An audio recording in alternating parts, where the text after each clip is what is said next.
Graça e paz. Amém, irmãos?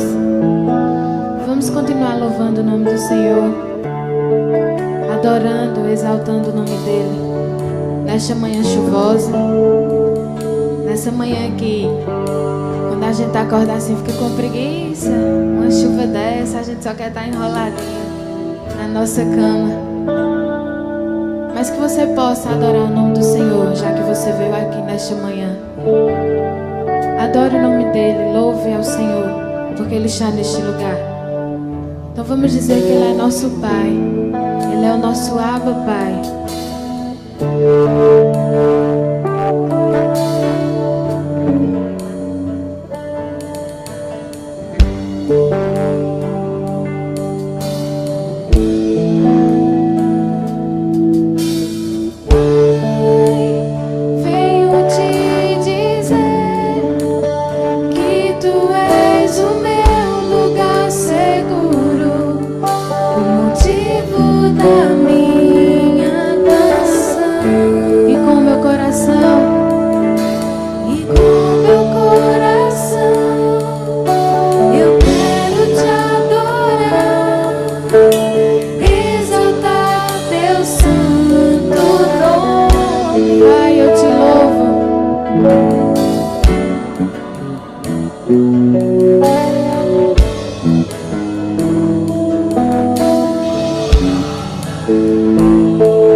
Engrandecemos o Teu santo nome, ó Pai. Sabemos que Teu Espírito Santo está neste lugar, Senhor. Por isso enche as nossas vidas, Pai. Enche-nos com Teu poder. Enche os nossos corações, Senhor, de alegria, Pai, nesta manhã.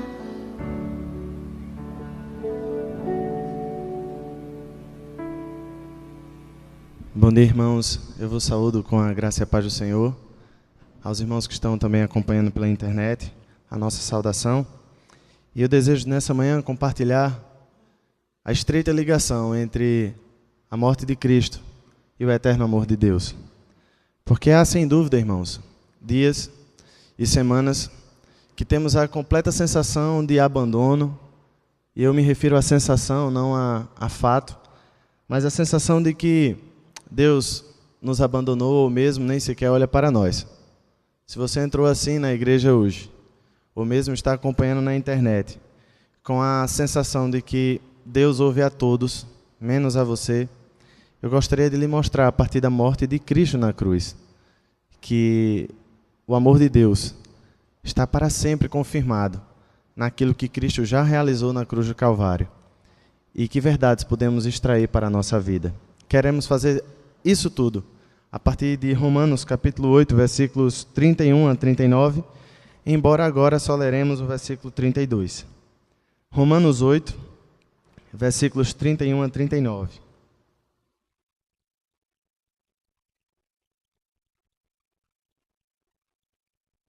A morte de Cristo e o eterno amor de Deus.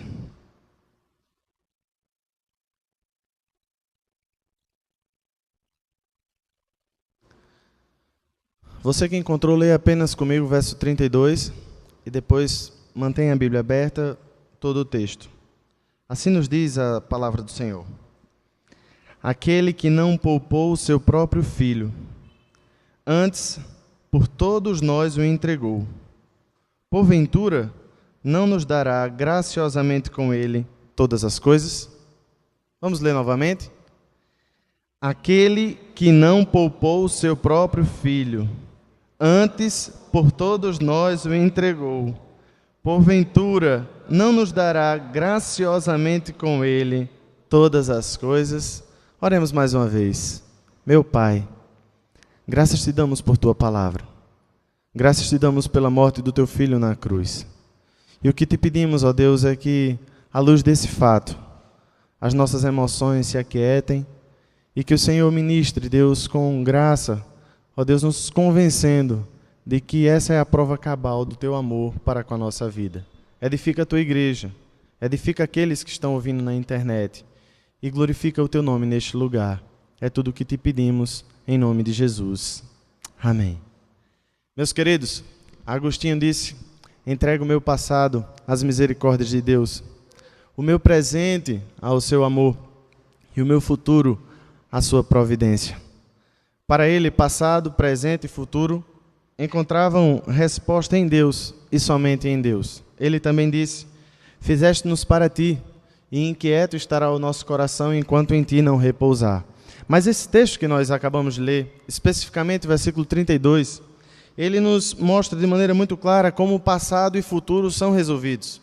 Isso porque eu e você, frequentemente, seja por causa de aflições que nos acometem, seja por problemas em relacionamentos, aqui na igreja, na nossa família, amigos que temos, no trabalho, enfim, nós somos envolvidos em vários relacionamentos e nós nos decepcionamos com eles. Sejam tragédias que nos acometem, perdas de familiares. Enfim, meus irmãos, a vida é cercada disso. Mas, apesar de todas essas coisas que tornam a vida um tanto quanto difícil para nós, há uma certeza. E sabe qual é a certeza? É a proposição dessa manhã. A morte de Jesus Cristo é a maior prova do amor de Deus por seus filhos e, ao mesmo tempo, o fundamento da esperança deles. Você pode dizer amém por isso? Eu vou repetir. A morte de Jesus Cristo é a maior prova do amor de Deus por seus filhos e, ao mesmo tempo, o fundamento da esperança deles. Peço que você olhe o versículo 28 a 31 comigo, quando o apóstolo Paulo está encerrando aquela seção de Romanos que trata dos benefícios da justificação. Se do capítulo 1 ao 3 o apóstolo Paulo estava mostrando a decadência espiritual da humanidade, e no capítulo 4 ele mostra que nem mesmo Abraão foi declarado justo por suas obras, o capítulo 5 fala de reconciliação. O capítulo 6 e 7 nos fala da nossa união com Cristo. E o capítulo 8 nos fala da vida pelo Espírito, da vida que agora temos no Espírito e da nossa vitória em Cristo, apesar das aflições, apesar de toda dificuldade. O texto que nós lemos, irmãos, é o clímax, é o ponto máximo que trata da nossa vitória em Cristo. E eu chamo a atenção para o verso 28, quando diz: sabemos que todas as coisas cooperam para o bem daqueles que amam a Deus, daqueles que são chamados segundo o seu propósito. Porque os que de antemão conheceu, também os predestinou para serem conformes à imagem de seu Filho, a fim de que ele seja o primogênito entre muitos irmãos. E aos que predestinou, a este chamou, e aos que chamou, a este justificou, e aos que justificou, a estes glorificou. E o verso 31 diz: que diremos, pois, à vista dessas coisas? Se Deus é por nós, quem será contra nós? A primeira verdade, irmãos, que deduzimos desse texto é que Deus está ao lado dos seus filhos. Quando o texto sagrado nos diz que ele conheceu, a ideia dessa palavra aqui é que Deus ele entrou em relacionamento. Disso comenta um servo de Deus chamado John Murray, que apresenta a palavra conhecer aqui como muito mais do que um entendimento, muito mais do que conhecimento cognitivo. Mas aqui se referindo, meus irmãos, ao fato de Deus entrar em relacionamento. E aí o texto sagrado diz que aqueles, no verso 30, a quem ele predestinou, estes ele chamou, aos que chamou ele justificou, e aos que justificou ele glorificou. E então o apóstolo Paulo faz uma pergunta de retórica. Se Deus é por nós, quem será contra nós? Temos ao nosso lado o Rei da terra, aquele que o Salmo 24 diz que do Senhor é a terra e a sua plenitude, o mundo e os que nele habitam. Você tem diante de si um Deus que é todo-poderoso, que é santo, que é dono de todo o universo, dono das nossas vidas. E ele começa então com uma pergunta que é uma pergunta para tentar convencer aqueles que estão lendo. E a pergunta é: se Deus é por nós, quem será contra nós? Um fato aqui, meus irmãos, é apresentado, ou então está nas entrelinhas e no restante do contexto. É que antes inimigos de Deus, uma vez reconciliados, agora somos amigos de Deus, somos filhos de Deus.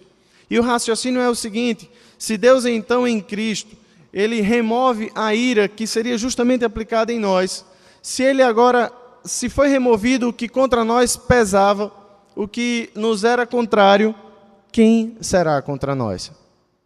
Se Deus é por nós, quem será contra nós? À luz dessa verdade máxima, de que a morte de Jesus Cristo é a maior prova do amor de Deus por seus filhos e ao mesmo tempo fundamenta a sua esperança, eu gostaria de lhe dizer que Deus está ao lado dos seus filhos. Eu não estou dizendo que Deus está do lado dos evangélicos. Eu não estou dizendo que Deus está ao lado daqueles que são membros da igreja presbiteriana em Tambaú. Eu estou dizendo que Deus está ao lado dos seus filhos. E a verdade, meus queridos, que nós deduzimos imediatamente, é que aqueles que não são filhos de Deus estão numa condição de horrível perdição. Essa verdade que estamos anunciando só se aplica a você se você de fato é filho. E para ser filho de Deus é necessário nascer de novo. É necessário arrepender-se dos seus pecados e reconhecer que é miserável pecador e necessita do seu Salvador. Daí que o que vamos dizer, os benefícios que iremos falar a respeito do fato de Deus ser o nosso Pai, só são aplicados àqueles que são filhos de Deus. Você pode pertencer à comunidade, você pode até compartilhar das ideias, mas muito mais importante do que isso, é você entender que precisa nascer de novo e pertencer a esse Deus. Daí que se você não tem a plena convicção de que Deus está ao seu lado, eu lhe exorto a que rogue a Deus misericórdia por sua vida, porque Deus está ao lado dos seus filhos. Amém, meus irmãos? Com isso nós queremos dizer que a ira foi removida, que o que obstaculava o relacionamento de Deus com os seus filhos foi retirado. E agora os filhos gozam de plena comunhão com Deus. Mas estamos afirmando, meus amados, ainda, que paz com Deus, união com Cristo, libertação da maldição da lei, libertação da escravidão do pecado, tudo isso aponta para a verdade de que Deus está ao nosso lado. Deus removeu aquilo que nos era completamente contrário. Hoje, desfrutamos de comunhão com Ele. Deus está ao nosso lado. Adiante, meus irmãos, nós então caminhamos para o texto que diz: aquele que não poupou o seu próprio filho, antes o entregou por todos nós, não nos dará também com ele todas as coisas? Você que chegou agora, estamos dizendo que a morte de Jesus Cristo é a maior prova do amor de Deus por seus filhos e ao mesmo tempo fundamento da esperança deles. E o texto diz, em outras palavras, aquele que foi capaz de dar aquilo que existia de mais precioso. Jesus, o unigênito de Deus, foi dado como sacrifício expiatório, sacrifício que desviou a ira que seria justamente aplicada em mim e em você, foi aplicada no Filho de Deus. Aquele que entregou seu Filho para ser moído por minhas e por suas transgressões, como não nos dará com ele todas as coisas? Sabe o que é que significa, irmãos? Que as necessidades que eu tenho, as necessidades que você tem, por mais difíceis que sejam, por mais que você já tenha procurado resolvê-las em todas as instâncias, já tenha recorrido a vários superiores, eu quero lhe dizer que nenhuma necessidade sua ou minha se compara à nossa maior necessidade que Deus já realizou em Cristo. Todas as vezes que você e eu nos virmos diante da sensação de que Deus nos esqueceu ou Deus nos desamparou, lembremos-nos de que havia uma situação que não poderia ser resolvida por nós. E que diante dessa circunstância, Deus, Ele propôs no seu próprio Filho redenção para todos nós. Cristo na cruz é a maior prova do amor de Deus por seus filhos e, ao mesmo tempo, a garantia de que o futuro deles irá bem. Amém, meus irmãos? Então, é quando estivermos em situações assim, quando pensarmos que não há mais esperança para nós, lembremos-nos de um fato passado que dá fundamento a tudo. Por isso eu repito a frase de Agostinho: eu entrego o meu passado às misericórdias de Deus, o meu presente ao seu amor e o meu futuro à sua providência. Os filhos de Deus podem estar certos disso. Daí que o próprio John Murray comenta: não foi Judas por dinheiro, nem Pilatos por medo, nem os judeus por inveja, mas foi o Pai que entregou seu próprio Filho por amor. É verdade que todos eles fazem parte do cenário maior, quando Deus, em sua providência, utiliza a ação maligna dos homens.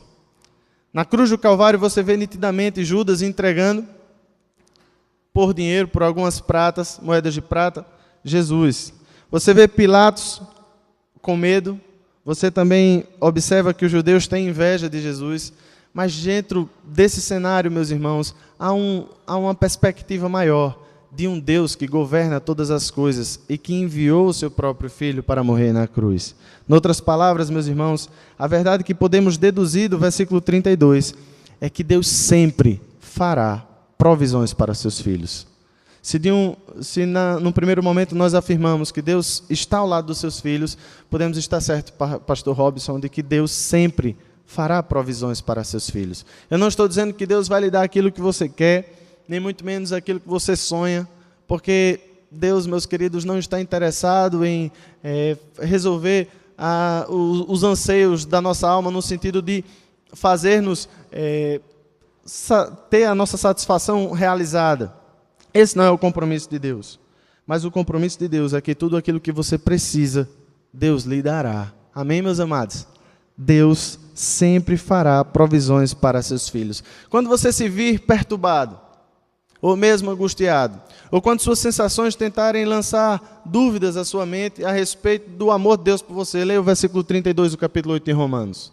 Aquele que não poupou o seu próprio Filho, antes o entregou por todos nós, como não nos dará também com ele um emprego? Aquele que não poupou o seu próprio Filho, antes o entregou por todos nós, como não nos dará com ele o cuidado para um filho distante? Aquele que não poupou o seu próprio Filho, antes o entregou por todos nós, como não vê essa situação da minha casa? Aquele que não poupou o seu próprio Filho, antes o entregou por todos nós, como não pode resolver esse problema da minha família? Logo, meus queridos, a morte de Cristo é chamada no texto para ser refletida e, ao mesmo tempo, para ser o objeto máximo da nossa reflexão e esperança. A morte de Jesus Cristo é a maior prova do amor de Deus por seus filhos e, ao mesmo tempo, o fundamento da sua esperança. O texto prossegue e eu chamo a sua atenção. Diz assim: quem intentará a acusação contra os escolhidos de Deus? É Deus quem os justifica. Quem os condenará? Pois é Cristo quem morreu, ou antes quem ressuscitou, o qual está à direita de Deus e também intercede por nós. Eu falei, irmãos, que Deus está ao lado dos seus filhos, que Deus sempre fará provisões para seus filhos, mas ainda, Deus defende os seus filhos. Quando você olha para o texto sagrado, você observa a seguinte questão. O texto pergunta, o apóstolo Paulo está usando perguntas para o leitor para lhe convencer de tudo isso que ele está mostrando. E o que ele quer mostrar nesses versículos 33 e 34 é que Deus defende a causa dos seus filhos. Quem intentará acusação contra os escolhidos de Deus? É Deus quem os justifica. Quem os condenará? É Cristo quem morreu, quem ressuscitou dentre os mortos, o qual está à direita de Deus e também intercede por nós. Reflita comigo um instante. Saia do texto agora e olhe para mim, para você entender o que o apóstolo quer dizer. Você e eu estávamos numa situação de perdição, completa perdição. Jesus na cruz, ele satisfaz as exigências de Deus, cumpre cabalmente a justiça divina e através da fé nele agora, nós usufruímos daquilo que Cristo conquistou. Jesus Cristo é a nossa justiça. Ele não apenas morreu, mas ressuscitou, para ser então a nossa garantia e para declarar que essa justiça ela está acessível a todos nós.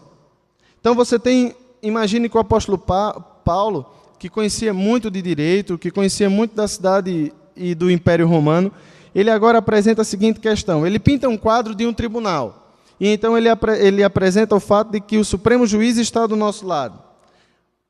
Nossa justiça está ali bem presente. Mas ainda, Jesus, que é a nossa justiça, ele ressuscitou e está em posição de glória. Ele está à direita de Deus e intercede em nosso favor. Em outras palavras, você tem um tribunal em que o Supremo Juiz está ao seu lado. A sua justiça é o próprio Filho de Deus, que é o seu advogado e está em posição de glória. A pergunta então é de retórica. Quem ousará acusar os escolhidos de Deus? É Deus quem os justifica. Deus defende a causa de seus filhos. Quando essas são legítimas, quando essas não quebram princípios de Deus, nós podemos estar certos da defesa e do cuidado de Deus. Adiante, meus irmãos, nós estamos falando que a morte de Jesus Cristo é a maior prova do amor de Deus por seus filhos e, ao mesmo tempo, fundamento da esperança deles. O texto nos diz, no versículos 36 em diante, 35 em diante, quem nos separará do amor de Cristo? Será a tribulação, a angústia, a perseguição, a fome, a nudez, o perigo ou a espada? Como está escrito, por amor de ti somos entregues à morte o dia todo, fomos considerados como ovelhas para o matadouro, mas em todas essas coisas somos mais do que vencedores por meio daquele que nos amou. Notem que o apóstolo Paulo vai apresentar, meus queridos, situações bem difíceis para todos nós: tribulação, angústia, perseguição, fome, perigo e espada. E no verso 36 ele cita o Salmo 44, versículo 22, quando afirma que por amor dele nós somos como ovelhas entregues para o matadouro. Apesar de tudo isso, não obstante todas as dificuldades que enfrentamos, nós somos, e a palavra no grego aqui dá a ideia de hiper, super vencedores, nós somos mais do que vencedores por meio daquele que nos amou. Note que, mais uma vez, o amor de Deus é trazido à baila aqui no texto. O fato e esse verbo aqui que trata do amor de Deus é trazido mais uma vez para nós. Em todas essas coisas, somos mais do que vencedores por meio daquele que nos amou. Aqui nós entendemos muito claramente, meus irmãos, que Deus faz com que seus filhos sejam mais do que vencedores. Deus dá a vitória aos seus filhos, apesar das grandes dificuldades que enfrentam.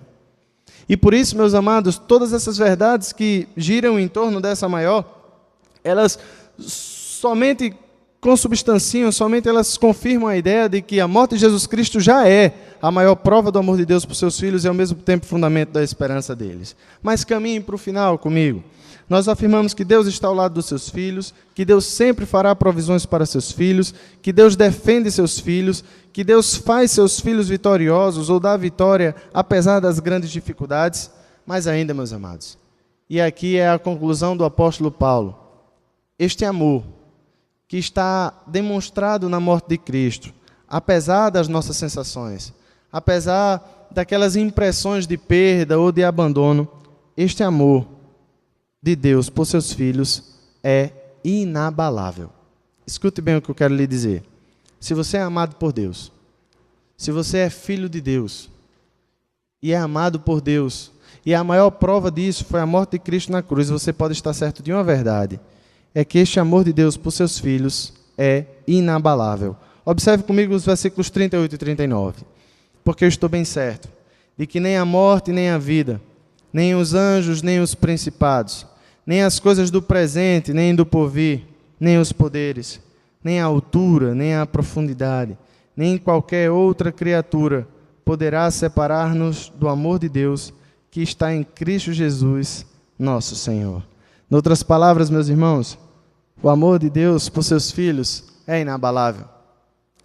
Às vezes eu e você podemos acordar com nenhuma disposição de amar ou de fazer o bem a quem quer que seja, aqueles que moram conosco, ou mesmo os irmãos da igreja, ou as pessoas do trabalho.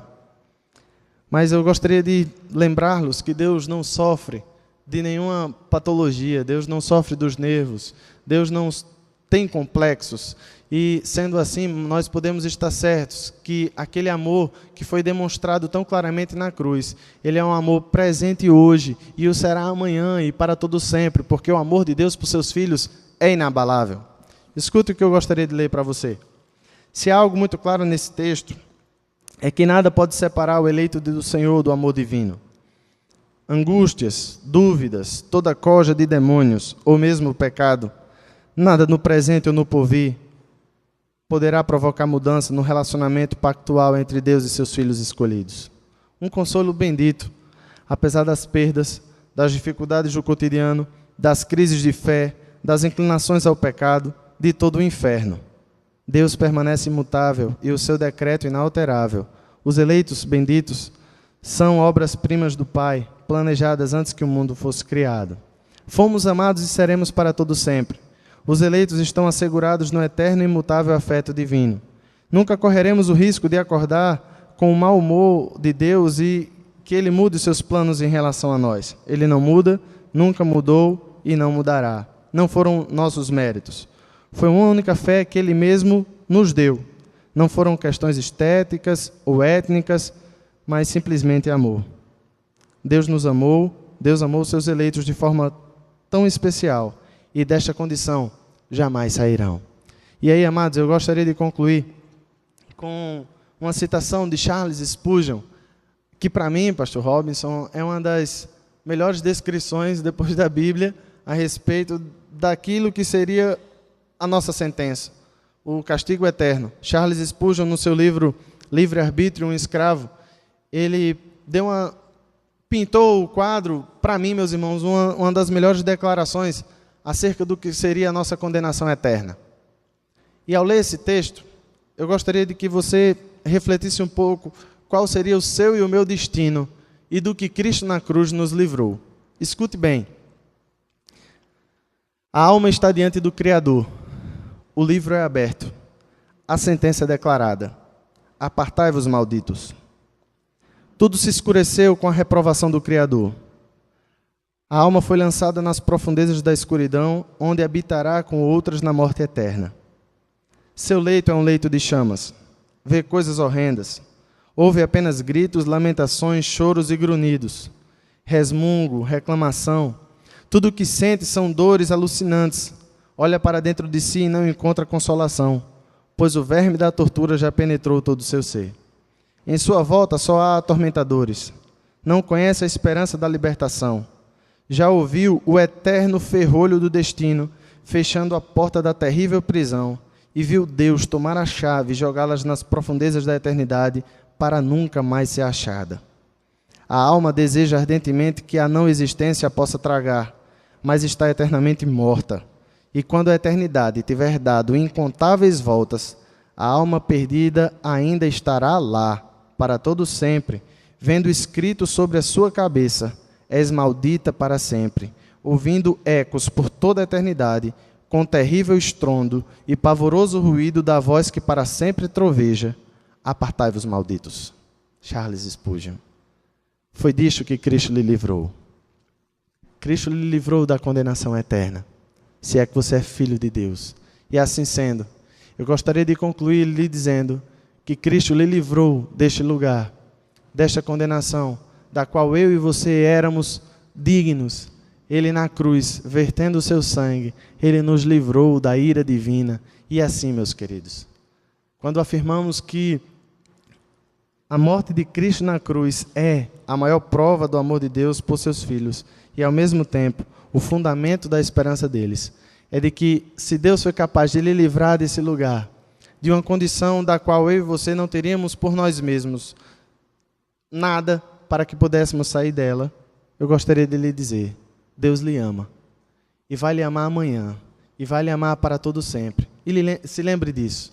Lembre-se da morte de Cristo na cruz.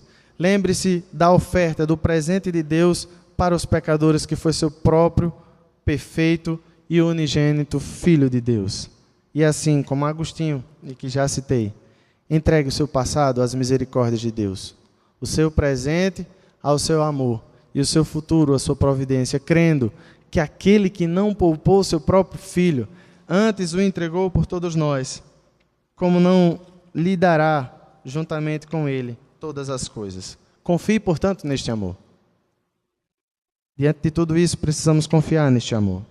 Mas ainda, precisamos ser gratos a Deus por esse amor. E, por fim, precisamos anunciar esse amor. São as 3 posturas que o texto sagrado me impõe.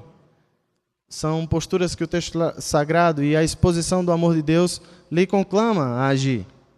Confiar neste amor, ser grato por este amor e anunciar esse amor. A morte de Jesus Cristo, meus irmãos, é a maior prova do amor de Deus por seus filhos e, ao mesmo tempo, o fundamento da esperança deles. Que Deus em Cristo nos abençoe.